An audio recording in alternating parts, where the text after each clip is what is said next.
listen, he just beat Israel Adesanya. The guy was 20-0, had a lot of good wins. That solidified him as a champion.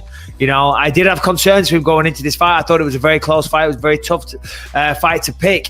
And but I know Jan said afterwards, he said, I expected him to be a lot quicker. He expected him to be a lot quicker, which was surprising. But yeah, good technical fight. Good technical fight. Takedowns were all the difference. That's why you're going to be well-rounded. I just think for a lot of people at 185 now, but listen, everybody knows Israel's a good striker and he's a kickboxer and therefore a weakness in the grappling. And he hasn't really shown that in the past. His takedown defense has been very, very good. I do feel that he did show a little, he needs to do some more work on the ground from what I saw. So there's a potential path there for people, in the middleweight division to beat Izzy in the future.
Henry even being in the conversation isn't even real because the dude retired. I know. It was weird. What did you think when he showed up and did that weird stare down with Aljo? That was weird. Everything of him is weird. He's a weird little guy. You know what I mean? He's just weird. So what he's doing is sitting on the sidelines, running his mouth, not putting anything on the table. Like, if you want to do this, get back in the lineup. Don't sit out and wait for a safe zone to come in when a matchup fits your profile, like your Jake Paul. Is that what you think it is, Dominic? Yes, he's waiting for the right matchup to come in and say, oh, this is the guy. Because, look at Sterling. He wrestles a lot. He's not a strike-heavy guy. So what is Henry thinking? Like, oh, I can stop his wrestling, and now he's got to strike with me. That fits my realm. I think a Peter Yan beats the brakes off of Henry Cejudo, and I think he knows that, and I don't want that guy.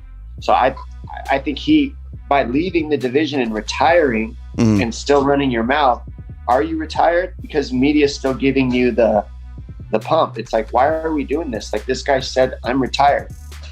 Like, ignore him. He's not really putting anything on the line. What does he got to put on the line to run his mouth? Well, with all respect to Henry, he's staying relevant in his mind, Jake Paul's staying relevant too. Just by, you know what I mean? That's the game. That's the game that's going on right now with him. Hey, he's got a big fight in April. The thriller that they're putting on. Jake Paul, at least he's fighting. At least he's got something he's putting his name on the line. This dude's sitting on the outside with nothing on the line talking.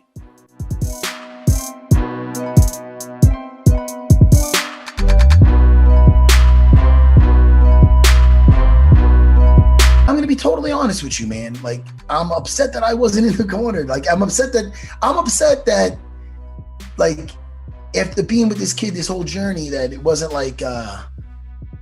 it's one thing if because of the COVID that he needs sparring partners and sure, he wants to, and I whatever's best for get this kid that gold to get is what it's about.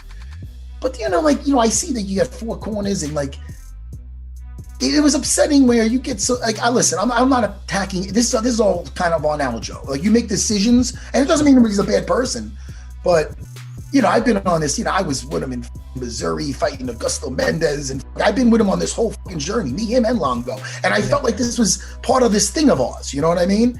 Right. And look how far we took it. So it's like, the way it went down, I find, a week before, now he splits up the camps with Vegas, which was never done before.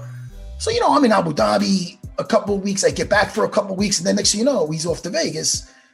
I would have had another 30 days with the kid, but the way it went down, that I found out I was out, because out of the corner could have been done could have been done a little bit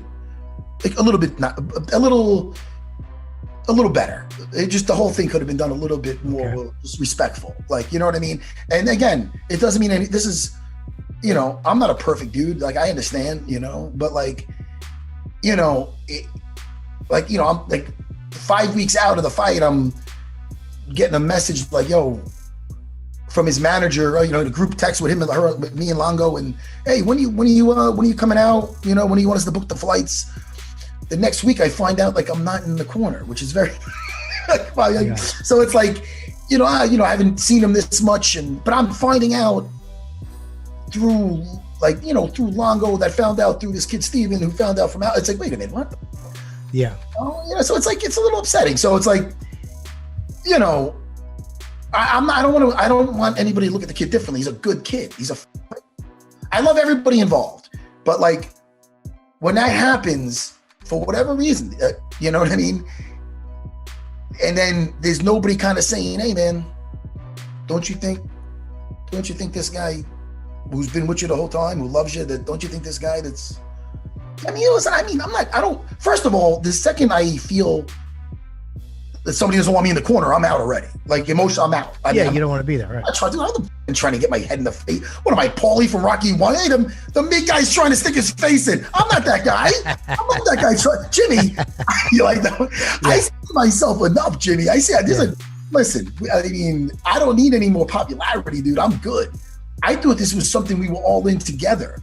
So if you think it, like, if you think it doesn't hurt, like, if it was like, I'm not attacking anybody specifically, because Aljo made these choices, but like, when I found out I wasn't in it, I give Aljo a call, and I feel stupid because I made a call right before that, leaving a nice message, and then I got the call from Longo, who's kind of like, what the hell, like, and Longo's kind of like, how are you out of the corner? It's your team, and I'm like, you can tell me, I don't. But listen, Jimmy, at the same time, I don't want nobody's head up before the fight, so I'm not, right. What am I saying? I'm not going to attack nobody. I left a message for Aljo. Listen, man, I love you, and, I found out that I'm not in there, but, anything I can do for you, you take the, you don't want to get this kid's head weird. Right, yeah, you want him to be ready. Start stomping my fucking feet, being like, I want to be, Right. I'm like, but, like, when so when I gave Aljo a call, and he's like, I'll call you, he just got to Vegas. So he's like, I called Aljo again. I left that night another message like, hey man, it's all, but I'm here for you either way. Anything you need of me, And so, hey, hold on. So when Aljo called me, now, first of all, he texted me, all right, man, I'll find a quiet spot and I'll give you a call. But then I didn't hear from the kid for 3 days. So it's like, how do you, listen, I don't want to be an oversensitive, but how do you think those nights were sleeping? I'm just more hurt. Like, I'm like, dude, what are you, like, I don't know, man. I know you're busy. I know things are going on, but like, I got to know what the I'm doing. I'm not, like, so then when I talked to him, we talked a little bit, and then he explained, but the sparring partners and, this and that. And so I'm like, all right, look, I understand. If it's about that, I understand. So then when I look on the thing and I'm watching, and listen, I have nothing against Eric Nixick. I think that guy was on the show. He's a nice guy. Yeah, he's a nice guy. It's not his fault. Like, this guy, Aljo, went there. But it's like, hey, man, you're going to have this guy that you've been working for with, like, what, I don't know, 3 or so months? And I've been with you for 7 years? I mean, you don't think I took, like, if that's what you truly want, I understand. I can see your bonding. That's a cool thing.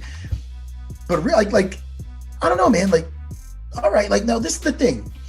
Now this is no longer this thing of ours with mine and Longo. Now I'm like, it's just, and that's cool. Like, we did this in the intention of helping these guys reach their goals. Right. But at the same time, you can't help but feel a little disrespected. I mean, you're with this kid from his first fight in the UFC. I mean, it's like, we could point to one time where I maybe missed the sparring session in 7 years, or you could point to the times I was been there all the time. And, I take time away. I got a family, you travel, you go, and you do it proud. You do it because you're backing up your guy, man. At the end of the day, it's me and Longo taking our guy to the flagpole versus another savage. That's what it is, unless you make it something else. So, I'm not going to lie to you. I was a little hurt, but, I'm looking, and I love everybody involved. And this is just, kind of maybe this is just like you got to know when it's time. Like when people make choices, there's consequences. So it's like I can understand maybe nobody wanting to say anything on my behalf because they don't want to f this kid's head up for the fight. Sure. And I can understand that. Yeah. But at the same time, like, you know, I would have handled things differently if the shoes on the other foot. Like, you know, but I you know, my thing is going forward, you know, I think it's better now just to make an exit, like, you know, on a high note, like, you know what I mean? Like, I always loved cornering, but like, what's going on for the next fight? Is it me and Eric Nixick doing rock, paper, scissors to see who gets in the goal? Right. I mean, Jimmy, I got a family. I don't need to take, I will always be in this kid's corner, always. Just not physically anymore. I'm not going to physically be there, Jimmy, but I will, and not by my choice, by the choices that were made here. So I'm just going to retire altogether from the whole corner thing. Like, so, because people, you know what it is? People are asking me, man, where were you? You don't want to, so it's almost like, and it's all good. Like, how about this? And this is not, again, because we're such homegrown dudes and this and that, if that's Raging Al in the corner, I don't think this is not this guy's problem. No, you know, even privately, you didn't attack anybody. Even when we spoke, you didn't attack anybody, even privately in conversation. But it's like, you know, so what do you do? Like, if you're me, you go, okay, all right, maybe next time, if I'm a good boy, I get to be in get that. Yes. Jimmy, I don't need that, man. You'd rather remove yourself from the equation. I think it's better because, you know, I understand everybody's kind of point of view to a degree. I think things should have been handled a lot better. I'm not perfect at all, but, you know, there's times over the last 7 years where, you know, there's a fight or two I could have took off, maybe, but there's no way I wouldn't be there for my guy. You know what I mean? And I'm not starting to point out, oh, but I did this for you and you did this for me. No, it's not about that. I like positivity in my life. I will always have his back. Anything he needs from me and my academy, my black belts, dude, nothing's going to change as far as the training. It'll be in Long Island with us. But I'm just removing myself from this whole scenario. That way, man, I could just help people. Nobody's feelings are getting hurt. I'm not supposed to be there anyway now. I'm done. You got to understand, I'm doing it for the love of it. I'm not getting rich off these guys. And these guys are always generous to me. They're always generous to me in Longo. They kick back, but nobody's saying, hey, man, no, it's not like that, man. Right. It's not even, I'm doing it for the love of it. Like, I do it because I love these guys. So it's like, but I'm not one of those, what have you done for me lately type guys. Like, you know what I mean? Like, I'm a ride or die. So when I don't I get shown the same kind of like loyalty and respect. I still got his fucking back, and I believe he's going to have that belt for a long time. And anybody that's fighting, you know, who is continuing to fight, nothing's changing as far as with my schools and whatnot. I'll still be there for everybody. I'm just exiting the whole corner scene. You know what I mean? Better that than more awkward moments. You got to do it like a Band-Aid, Jimmy. You got to rip that right off. You know what I mean, Jimmy? Yeah. 59 seconds of round number 4. Due to an intentional foul by Piotr Durian, the winner by disqualification and new UFC bantamweight champion of the world, Aljamain Sterling.